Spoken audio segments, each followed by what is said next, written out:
আসসালামু আলাইকুম। 3 নম্বর ভিডিওতে আমরা কথা বলেছিলাম কার্বনের বিভিন্ন রকমের সংকরণ নিয়ে। আজকে আমরা কথা বলবো মূলত ইথেন, ইথিন এবং ইথাইনের গঠন নিয়ে।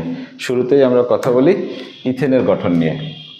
ইথেন এর আণবিক সংকেত হলো C2H6 আর শিকল সংকেত হলো CH3CH3 এবং গাঠনিক সংকেত হলো কার্বন বন্ড কার্বন। এই হচ্ছে ইথেনের গাঠনিক সংকেত। গাঠনিক সংকেত থেকে দেখা যাচ্ছে যে কার্বন কার্বন সিঙ্গেল বন্ডে রয়েছে, অর্থাৎ একক বন্ধনে।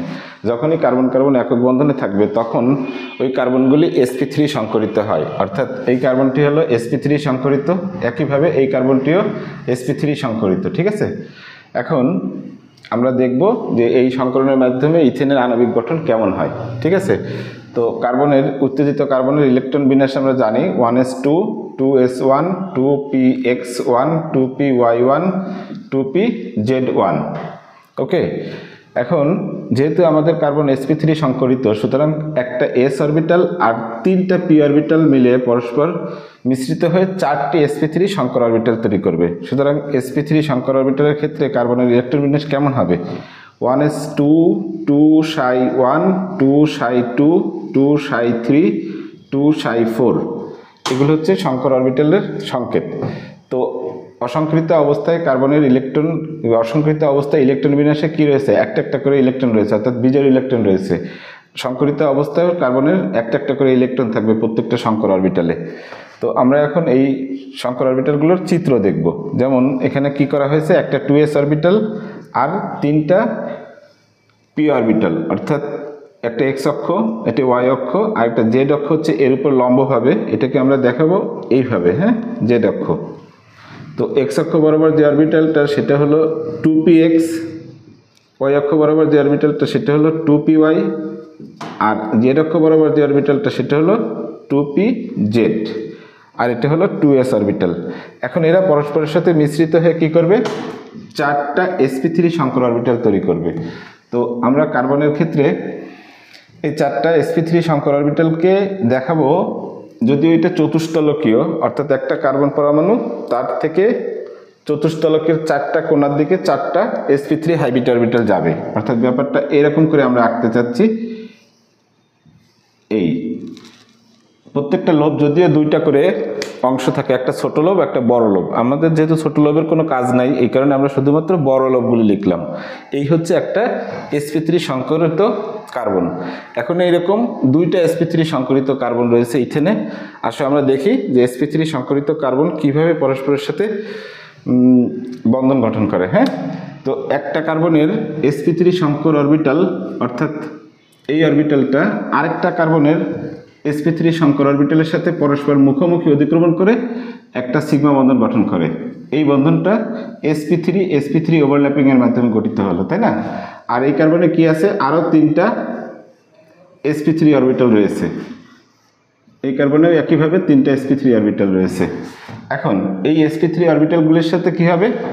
হাইড্রোজেন পরমাণু সংযুক্ত হবে, তাই না? হাইড্রোজেন পরমাণু ইলেকট্রন বিন্যাস আমরা জানি কি 1s1, অর্থাৎ প্রত্যেকটা হাইড্রোজেন পরমাণুতে একটা করে s অরবিটাল রয়েছে। এই s অরবিটালগুলি কি করবে? প্রত্যেকটা sp3 অরবিটালের সাথে মুখোমুখি অতিক্রমণ করে 6টি সিগমা বন্ধন গঠন করবে, CH সিগমা বন্ধন, CH সিগমা বন্ধন। ওকে, তো এখানে কয়টা ইলেকট্রন রয়েছে? 2টা, এবং এরা পরস্পর সমদশা সম্পন্ন। ঠিক আছে, পরস্পর সমদশা সম্পন্ন। আর ইলেকট্রনের স্পিনগুলো পরস্পর কী হবে? বিপরীতমুখী হবে। ঠিক আছে, ওকে, এই হচ্ছে আমাদের ইথেনের আণবিক অরবিটাল চিত্র। তো এখান থেকে আমরা কিছু ইনফরমেশন দেখতে পাবো, যেমন যেহেতু sp3 হাইব্রিড অরবিটালে s পার্সেন্টেজ, অর্থাৎ s অরবিটালের পার্সেন্টেজ হচ্ছে 25% আর p অরবিটালের পার্সেন্টেজ হচ্ছে 75%। দ্যাটস ওয়াই প্রত্যেকটা অরবিটাল কি হয়েছে? লম্বাটে আকৃতির হয়েছে। আর এই লম্বাটে আকৃতির হওয়ার কারণে এই cc বন্ধন দূরত্ব হচ্ছে 154 পিকোমিটার।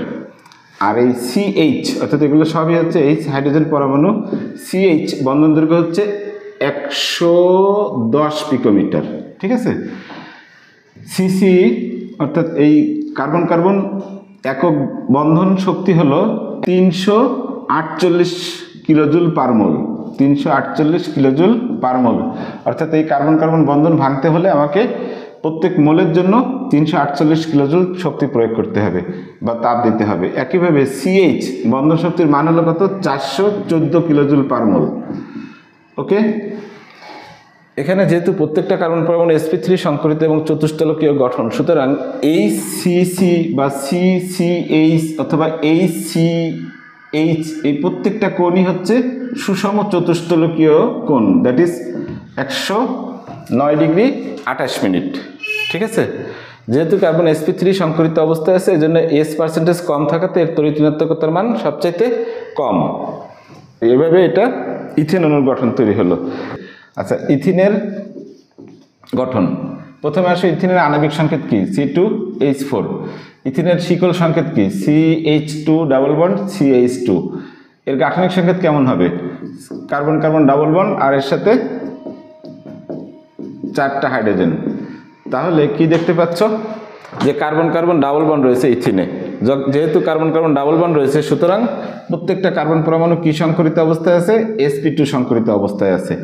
একইভাবে আমরা যদি এখন সংকরণের ব্যাপারটা আলাপ করি তাহলে উত্তেজিত কার্বন পরমাণুর ইলেকট্রন বিন্যাস 1s2 2s1 2px1 2py1 2pz1।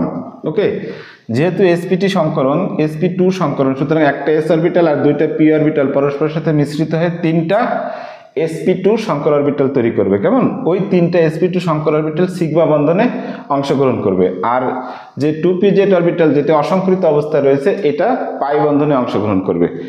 তো এটাকে যদি আমরা ইলেকট্রন বিন্যাসটাকে এইভাবে লিখি 1s2 2ψ1 2ψ2 2ψ3, এগুলো হচ্ছে হাইব্রিড অরবিটাল আর এটা হচ্ছে অসংকরিত অরবিটাল। এখানে যেহেতু একটা করে ইলেকট্রন রয়েছে সংকর অরবিটালগুলিতেও একটা করে ইলেকট্রন থাকবে। এখন এই sp2 সংকর অরবিটালগুলোর চিত্র যদি আমরা আঁকি তাহলে ব্যাপারটা কেমন হবে, একটা 2s অরবিটাল আর কয়টা p অরবিটাল, 2টা p অরবিটাল, একটা হলো x অক্ষ বরাবর 2px, একটা হলো y অক্ষ বরাবর 2py। এরা পরস্পরের সাথে মিশ্রিত হয়ে 3টা কি করবে, sp2 সংকর অরবিটাল তৈরি করবে, তাই না? তো সেক্ষেত্রে অরবিটালগুলি কেমন হবে, একটা সুষম ত্রিভুজের কোণের দিকে 3টা সংকর অরবিটাল থাকবে এইরকম ভাবে। দেখো আগের অরবিটালগুলো আমি একটু লম্বাটে ভাবে আঁকিছিলাম আর এখানকার অরবিটালগুলো একটু কি করছে, একটু গোলাকার টাইপের রাখছে। কারণ কি, এই sp2 অরবিটালগুলিতে কি আছে, sp2 অরবিটালগুলিতে s% আছে হলো 33.3% আর p% আছে 66.67%। ঠিক আছে, তো এই যেহেতু s% বেড়ে গেছে, s% বেড়ে গেলে কি হবে, অরবিটালের আকৃতি একটু গোলাকৃতির হবে। অরবিটালের আকৃতি গোলাকৃতির হলে কি হবে, অরবিটালের আকৃতি গোলাকৃতির যদি হয় তাহলে কার্বন পরমাণুর নিউক্লিয়াস দ্বারা ওই অরবিটালটা অধিক পরিমাণে আকৃষ্ট হবে, আর যদি অধিক পরিমাণে ইলেকট্রন মেঘে আকৃষ্ট হয় তাহলে তার তড়িৎ ঋণাত্মকতা পরিবর্তিত হয়ে যাবে। দ্যাটস ওয়াই sp2 হাইব্রিড অরবিটালের sp2 হাইব্রিড কার্বনের তড়িৎ ঋণাত্মকতা sp3 থেকে বেশি, এটা মনে রেখো। এবং লোবগুলো কি হবে, একটু গোলাকৃতির হবে। এইটি জিনিসটা এর উপরে প্রভাব বিস্তার করবে এর গঠনের উপরে। তো যাই হোক, এটা হলো আমাদের 3টা sp2 হাইব্রিড অরবিটাল। আর এখানে কি রয়েছে, আরেকটা অসংকৃত অরবিটাল রয়েছে। এই অসংকৃত অরবিটালটিকে একটু লম্বভাবে আমি আঁকলাম। ওকে, এই হলো একটা sp2 সংকর অরবিটাল। ঠিক একইভাবে আরেকটা sp2 সংকর অরবিটাল রয়েছে। তো এই দুটো অরবিটালের প্রথমে আমরা এই কার্বন কার্বন বন্ধনের ব্যাপারটা বলি, সেটা কেমন করে, অর্থাৎ এই একটা sp2 সংকর অরবিটালের sp2 অরবিটাল আরেকটা কার্বনের sp2 অরবিটালের সাথে মুখোমুখি অতিক্রমণ করে প্রথমে কি করবে, মুখোমুখি অতিক্রমণ করে একটা সিগমা বন্ধন তৈরি করলো।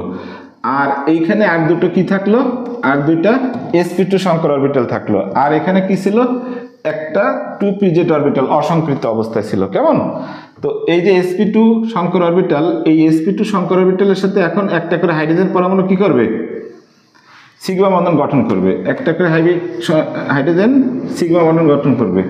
এক্ষেত্রে তাহলে ওভারল্যাপিংটা কি হলো, s আর এটা হলো sp2, অর্থাৎ ওভারল্যাপিংটা হলো ssp2 এই সিগমা বন্ধনে। আর এই সিগমা বন্ধনে ওভারল্যাপিংটা কি হয়েছে, sp2 কেমন, sp2 ওকে। ফাইনালি কি হবে, এই যে কার্বনের অসংকৃত অরবিটাল আর এই কার্বনের অসংকৃত অরবিটাল এরা পরস্পর পাশাপাশি অতিক্রমণ করে একটা পাই বন্ধন গঠন করবে, ঠিক আছে। তাহলে পুরা ব্যাপারটা কি হলো, এই কার্বন পরমাণু হাইড্রোজেন পরমাণুগুলি সবই একই তলের উপর রয়েছে, কারণ sp2 সংকরিত কার্বনের অরবিটালগুলি সব একই তলের উপরে থাকে। আর এই তলের উপরেই মনে করো যে বোর্ডের উপরে একটা ইলেকট্রন মেঘ রয়েছে আর বোর্ডের পিছনে আর একটা ইলেকট্রন মেঘ রয়েছে, অর্থাৎ স্যান্ডউইচের মতো, উপরে একটা ইলেকট্রন মেঘ, নিচে ইলেকট্রন মেঘ, আর এই একই তলের উপরে এই 6টা পরমাণু রয়েছে, অর্থাৎ hydrogen carbon hydrogen, hydrogen carbon hydrogen. Okay, তো যেহেতু এটা sp2 সংকরিত, এই জন্য প্রত্যেকটা কোণ অর্থাৎ HCC বা CCH বা HCH সব কোণই 120 ডিগ্রি। ওকে, যেহেতু এটা sp2 সংকরিত অবস্থায় আছে সেই জন্য এর লোবের আকৃতি যেহেতু একটু গোলাকার হয়ে গেছে, এই জন্য কার্বন কার্বন এবং লোবের আকৃতি গোলাকার হয়েছে এবং একটা নতুন পাই বন্ধন গঠন হয়েছে, যার ফলে এই জায়গায় কার্বন কার্বন বন্ধন দূরত্ব কি হবে, কমে যাবে। আগে কত ছিল 154 পিকোমিটার, এখন কত হবে 134 পিকোমিটার। ওকে, ঠিক একইভাবে এখানেও CH বন্ধন কমে যে আগে কত ছিল যেন 110 পিকোমিটার, তাহলে এখন হবে 108 পিকোমিটার। আগে এখানে বন্ধন শক্তি কত ছিল, কার্বন কার্বন সিঙ্গেল বন্ধন শক্তি ছিল মাত্র 48 কিলোজুল পার মোল, এখন কত হবে, এখন হবে হলো প্রায় ডবল 602 কিলোজুল পার মোল, অত্যন্ত বেশি তাই না, 602 কিলোজুল পার মোল। ওকে, আর কি হবে, এই যে বন্ধন শক্তি এখানে CH বন্ধন শক্তি কত ছিল 414 কিলোজুল পার মোল ছিল, এখন এটা বাইরে হবে 444 কিলোজুল পার মোল। ঠিক আছে, তো এই হলো আমাদের ইথিন সম্পর্কিত খুঁটিনাটি এবং পাশাপাশি এর গঠন। এখন আমরা কথা বলবো ইথাইন নিয়ে। ইথাইনের আণবিক সংকেত কি C2H2 আর গাঠনিক সংকেত শিকল সংকেত CH double bond triple bond CH। আর যদি আমরা গাঠনিক সংকেত লিখি তাহলে এই একদম সিম্পল, যেহেতু কার্বন পরমাণুগুলি কি অবস্থায় আছে, ট্রিপল বন্ডে আছে, ট্রিপল বন্ডে থাকলে এদের সংকরণ হবে sp সংকরণ। যদি sp সংকরণ হয় তাহলে আবার সেই উত্তেজিত কার্বন পরমাণুর ইলেকট্রন বিন্যাস দেখি আমরা কি দাঁড়ায়, 2s1 2px1 2py1 2pz1। এখান থেকে কি হবে, একটা s অরবিটাল আর একটা p অরবিটাল পরস্পরের সাথে সংকরিত হয়ে দুইটা sp সংকর অরবিটাল তৈরি করবে। সেক্ষেত্রে ইলেকট্রন বিন্যাসটা কেমন হবে, 1s2 2ψ1 2ψ2, আর অসংকৃত দুইটি অরবিটাল রয়েছে 2py1 2pz1। ওকে, ইলেকট্রন সবগুলোতে একটা একটা করে। তো এখন এই সংকর অরবিটালগুলোর যদি চিত্র আঁকি আমরা তাহলে কেমন হয়, একটা 2s অরবিটাল আর এখানে কি হবে একটা মাত্র কি অরবিটাল xy, একটা হলো শুধুমাত্র 2px অরবিটাল। এরা পরস্পরের সাথে মিশ্রিত হয়ে দুইটা sp সংকর অরবিটাল তৈরি করবে, sp সংকর অরবিটাল। দেখো তো sp সংকর অরবিটাল আমি কেমন করে আঁকিছি, প্রায় গোলক আকৃতি তাই না, কারণ কি এখানে sp সংকর অরবিটালের ক্ষেত্রে কি হয়, s পার্সেন্টেজ হচ্ছে sp সংকর অরবিটাল যদি আমরা লিখি এটাকে s পার্সেন্টেজ হচ্ছে 50% আর p পার্সেন্টেজ হচ্ছে 50%, সুতরাং এটার আকৃতি অপেক্ষাকৃত গোলাকার হয়ে গেল।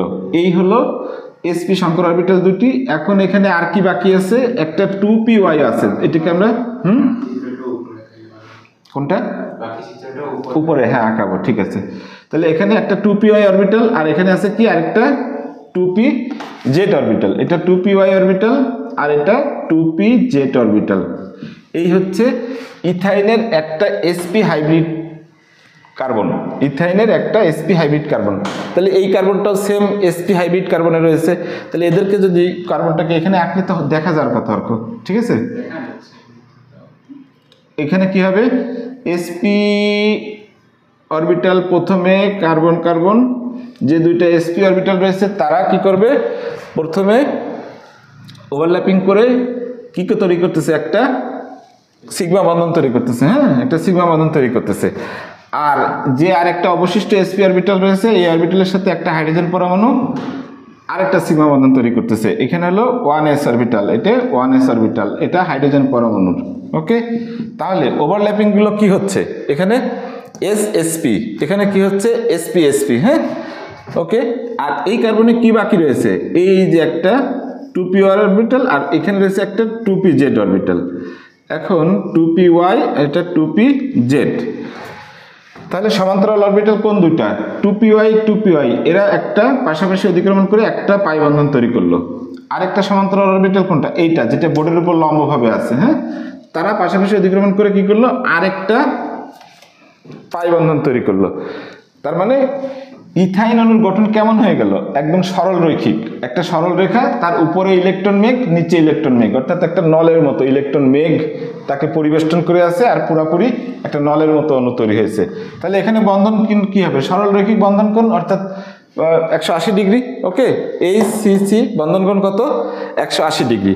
এবার আসো এদের বন্ধন দূরত্ব এবং বন্ধন শক্তি নিয়ে কথা বলি। যেহেতু এখানে তোমার sp হাইব্রিড অরবিটালগুলি গোলাকৃতির হয়ে গেছে এবং দুইটা পাই বন্ধন গঠিত হয়েছে, সেই কারণে এখানে বন্ধন দূরত্ব কমে কত হয়েছে? 120 পিকোমিটার। ওকে, আর বন্ধন শক্তি বেড়ে কত হয়েছে? 835 কিলোজুল পার মোল। ঠিক আছে, একইভাবে আমরা যদি CH এর কথা চিন্তা করি, CH এই বন্ধন দূরত্ব কত হয়েছে? এখন কমে হয়েছে 106 পিকোমিটার, আগে ছিল 108 পিকোমিটার। আর বন্ধন শক্তি বেড়ে আগে ছিল 444 কিলোমিটার, এখন হয়েছে 552 কিলোজুল পার মোল। ঠিক আছে, যেহেতু এই কার্বনটার তড়িৎ ঋণাত্মকতার মান sp3 এবং sp2 হাইব্রিড অরবিটালের থেকে বেড়ে গেছে, যার ফলে এই CH বন্ধনটা পোলার হয়ে গেছে। আর CH বন্ধনটা পোলার হওয়ার কারণে এখানে নেগেটিভ আর এখানে পজিটিভ তৈরি হয়েছে। এইটা তখন কি হয়? সক্রিয় ধাতু দ্বারা এই হাইড্রোজেনকে প্রতিস্থাপিত করা যায়। যেহেতু সক্রিয় ধাতু দ্বারা এই হাইড্রোজেনকে প্রতিস্থাপিত করা যায়, দ্যাটস ওয়াই ইথাইন অম্লধর্মী হয়। ঠিক আছে, তো যাই হোক, আজকের ক্লাসের যে মূল বিষয়গুলো ছিল সেটা হলো ইথেন, ইথিন এবং ইথাইনের গঠন। এই গঠনের ভিতর থেকে আমাদের অনেকগুলো MCQ প্রশ্নোত্তর করা যায়, কিছুটা অনুধাবনমূলক প্রশ্নোত্তর করা যায়, যেমন ইথাইন অম্লধর্মী কেন, ইথিন অম্লধর্মী নয় কেন, তারপরে হলো তোমার বিভিন্ন রকমের যে ইনফরমেশনগুলো, অর্থাৎ কার্বন কার্বন ট্রিপল বন্ডের বন্ধন দূরত্ব কত, ডাবল বন্ডের কত, সিঙ্গেল বন্ডের কত, আবার CH বন্ধন দূরত্ব কত, এই বন্ধন দূরত্বগুলোর পরিবর্তন, এই সব কিছুই ডিপেন্ড করতেছে কিসের উপরে? কার্বনের হাইব্রিডাইজেশনের উপরে। অর্থাৎ হাইব্রিডাইজেশনের প্রয়োগ বলতে, অ্যাপ্লিকেশন বলতে, হাইব্রিডাইজেশন চেঞ্জ হওয়ার সাথে সাথে কার্বনের দ্বারা গঠিত অণুর ক্যারেক্টার চেঞ্জ হয়ে যাচ্ছে। ওকে, তো থ্যাংক ইউ। আজকের ক্লাসে অনেক ইনফরমেশন দেওয়া হয়েছে, আশা করি তোমাদের ভালো লাগছে। দেখা হবে ইনশাল্লাহ নেক্সট ভিডিওতে। আসসালামু আলাইকুম।